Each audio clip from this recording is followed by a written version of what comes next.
क्या आपने कभी ऐसा महसूस किया है कि आप दो दुनियाओं के बीच फंसे हुए हैं और किसी एक के भी नहीं हैं? यह आर्थर करी की कहानी है। एक ऐसा व्यक्ति जिसकी शक्ति उस समुद्र जितनी विशाल थी जो उसे पुकारता था। बीहड़ तट पर बड़े होते हुए आर्थर दूसरों से अलग था। वह पानी के नीचे सांस ले सकता था, समुद्री जीवों से बात कर सकता था, और उसके पास ऐसी शक्ति थी जिसने खुद उसे भी हैरान कर दिया था। समुद्र उसका आश्रय था, उसका खेल का मैदान था, लेकिन एक गहरे अनकहे रहस्य का स्रोत भी था जो उसकी आत्मा को खींचता था। वह एक लाइट हाउस कीपर का बेटा था, जमीन का आदमी, फिर भी गहराइयों का खिंचाव उसके अस्तित्व का एक अटूट हिस्सा था। एक दिन समुद्र की परिचित शांति भंग हो गई।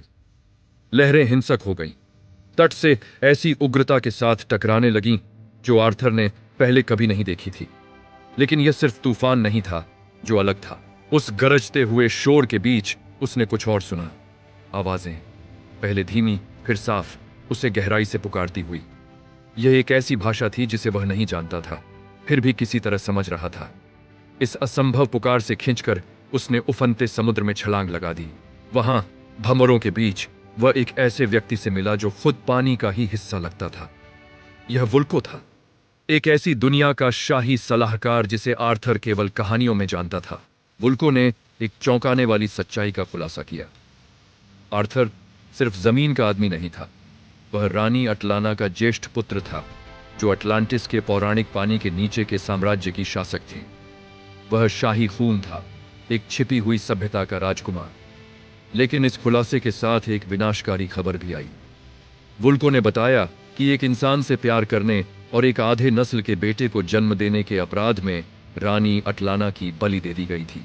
उन्हें रसातल में फेंक दिया गया था, द ट्रेंच के भूखे जीवों के हवाले कर दिया गया था। यह खबर आर्थर को एक शारीरिक चोट की तरह लगी।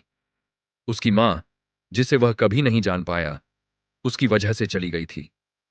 उस पल में अटलांटिस के प्रति उसका सारा कौतूहल एक कड़वी, जलती हुई नफरत में बदल गया। कर्तव्य और जवाब पाने की इच्छा के मिश्रण से प्रेरित होकर आर्थर उस साम्राज्य में वुल्को के पीछे जाने के लिए तैयार हो गया जिसने उसकी मां को छीना था। वह अटलांटिस के लुभावने, चमकते हुए शहर में उतरा। यह असंभव वास्तुकला और उन्नत तकनीक की दुनिया थी जो समुद्र के हृदय से संचालित थी। लेकिन इसकी सुंदरता ठंडी थी और इसकी राजनीति उससे भी अधिक ठंडी। उसे उसके सौतेले भाई ओर्म के सामने लाया गया, जो अब अटलांटिस का शासक राजा था। ओर्म वह सब कुछ था जो आर्थर नहीं था, शुद्ध नस्ल, अहंकारी और सत्ता की भूख से भरा हुआ।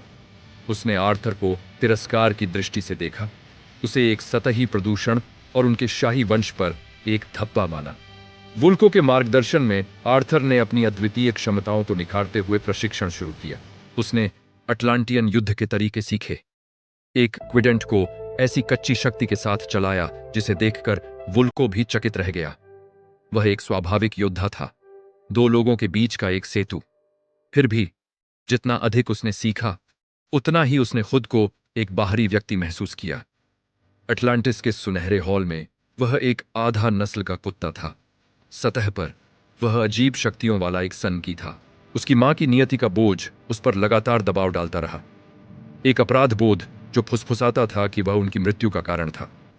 जो ताज उन्होंने पेश किया वह जन्मसिद्ध अधिकार से कम और एक बेड़ी की तरह अधिक लगा, उस दुनिया की याद दिलाता जिसने उसकी मां को मार डाला था। दबाव बहुत ज्यादा हो गया। ओर्म और अटलांटिस की सभा के सामने खड़े होकर आर्थर ने अपना चुनाव किया। ठंडी महत्वाकांक्षा और कठोर परंपरा की यह दुनिया उसका घर नहीं थी। वह उन लोगों पर शासन नहीं कर सकता था जो उससे नफरत करते थे, उस साम्राज्य का सम्मान नहीं कर सकता था जो इतनी क्रूरता की नींव पर बना था। उसने सिंहासन को ठुकरा दिया, ताज से मुंह मोड़ लिया और अटलांटिस को पीछे छोड़ दिया। वह वापस सतह पर तैर कर आया, लहरों को चीरते हुए परिचित हवा में। लेकिन वह अब वही आदमी नहीं रहा था। अपनी विरासत के ज्ञान, अपनी मां को खोने के दर्द और तिरस्कार के दंश ने उसे हमेशा के लिए बदल दिया था। आर्थर करी अपनी दुनिया में लौट आया, बिना साम्राज्य का राजा, बिना किसी उद्देश्य का नायक, एक ऐसी विरासत के बोझ तले दबा हुआ जिसे उसने कभी नहीं मांगा था। देखने के लिए धन्यवाद। यदि आपको यह कहानी पसंद आई हो तो ऐसी ही और कहानियों के लिए लाइक और सब्सक्राइब करना ना भूलें।